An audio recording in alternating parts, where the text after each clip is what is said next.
Good morning, dear hearts. We are now on lesson 183, and I want to remind you because this is really something that has been guiding the lessons up till now, and we're in the third one, and definitely in today's lesson that in the introduction it says, so we start our journey beyond words by concentrating first on what impedes our progress still. Well, today's lesson, I call upon God's name and on my own, is definitely to go beyond words.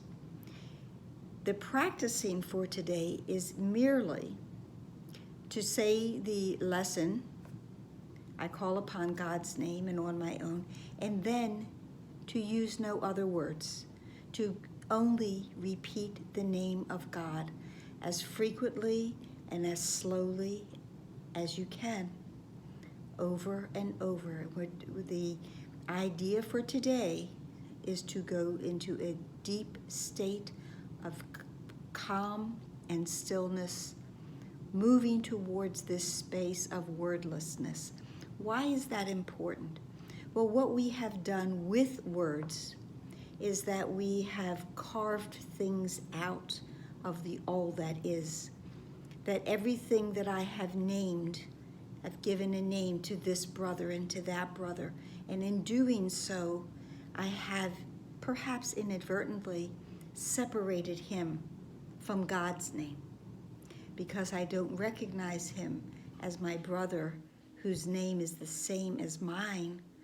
I recognize him as this brother, John.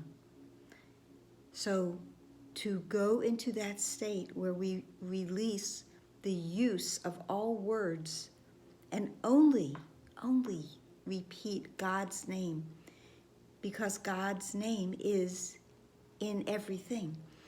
We can link this back to several previous lessons, that God is in my mind and God is in everything I see. And we can definitely have that lesson, that giant stride lesson that I've mentioned before, we can really see in every lesson, which is that I am as God created me. I am as God created me, and I call upon God's name and on my own, because the Father gives the Son, the child, his name.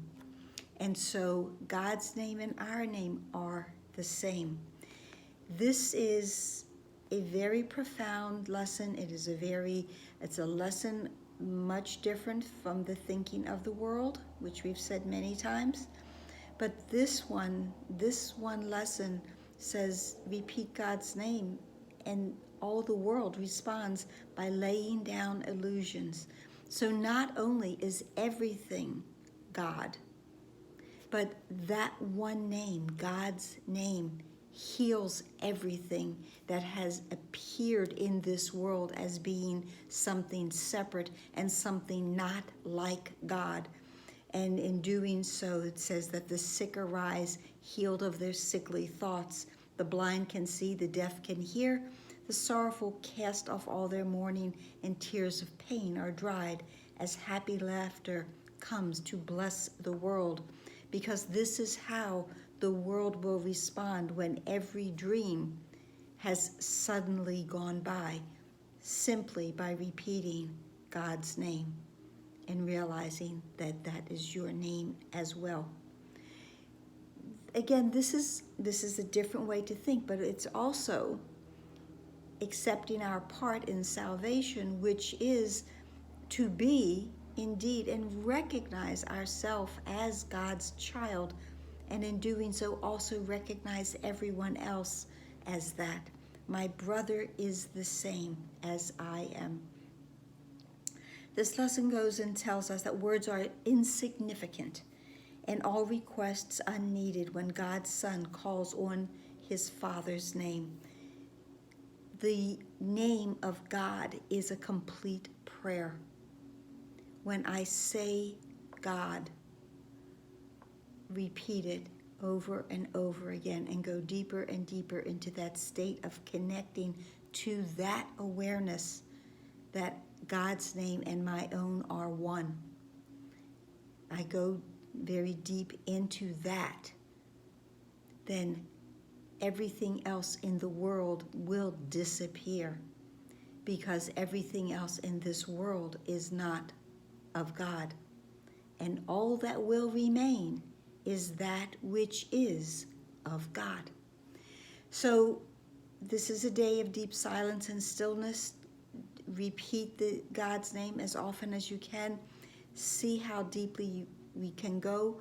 This is another one. We have had one thought, one mind, one life, one love, one truth, and we have one name, and that one name is God. The last paragraph says, all little things are silent, little sounds are soundless now. The little things on earth have disappeared. The universe consists of nothing but the Son of God who calls upon his Father, and his Father's voice gives answer in his Father's holy name. This is profound. This is still. This is quiet. This is where we go to know now our true identity, big I, and know that our name, our real name is God. God, I call upon God's name and on my own as his beloved child. That's it for today. I hope this helped. Please like, please share, please subscribe, please comment. Please be here tomorrow. It's definitely a continuation of the name of God and our wordless journey as it goes. Namaste. I love you. Please pray.